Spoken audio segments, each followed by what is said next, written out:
Mega Gallade Raid Day just ended on the Shinies only Pokemon Go profile, and I did all 20 of my remote raids during this event, and it was absolutely insane. This was a major event leading up to World's Community Day Classic, and we did great, so without further ado, let's get into the first encounter. Gallade encounter number 1 out of 20 is not shiny, but it is weather boosted, which is very nice, and it is our first Gallade encounter of the Shinies only profile. It looks like Gallade is going to be weather boosted for the entire event due to windy weather where I'm at, so that is an awesome bonus. Now let's get into the next 19 encounters. Gallade number 2 is another non-shiny, which like always on this profile means it needs to be transferred. Gallade number 3 was not shiny, but just before this raid, I checked the Hundo CP, and guess what? For a weather boosted Gallade, 2209, we got ourselves a hundo on the 3rd raid. Of course, this guy will be transferred to Pokemon Home at the end of the video, just like all other hundos, but that is an awesome find. Also, Gallade can be moved to Pokemon Legends Arceus, which is the main Switch game I play, so this is still a good thing. After that insane start, we cooled down for a little bit. Gallade number 4, 5, and 6 were all non-shiny, but Gallade number 7 was our very first shiny of the video. This shiny looks absolutely awesome. Not only that, but the IVs ended up being solid. 14, 11, 14 gives us a 3-star for our first shiny of the video. With World's Community Day Classic coming up later this month, I wasn't too worried about the World's candy we were getting,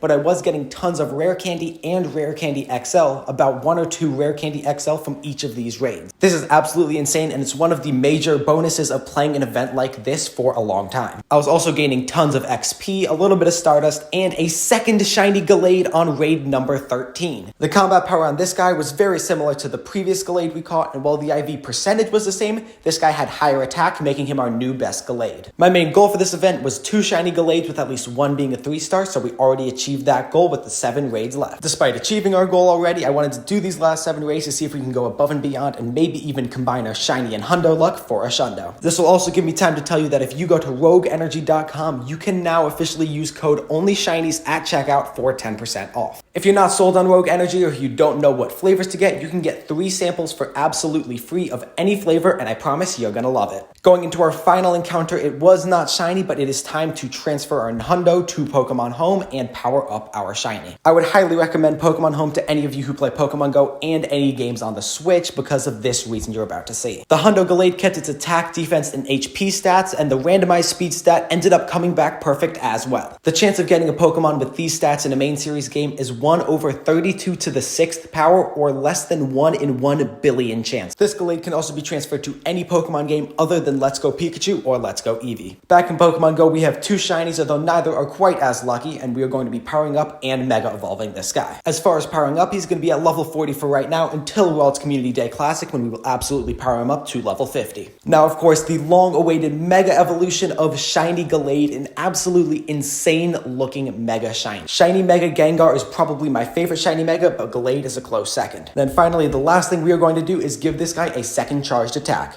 Let me know how your Mega Raid Day went, and make sure to like and subscribe.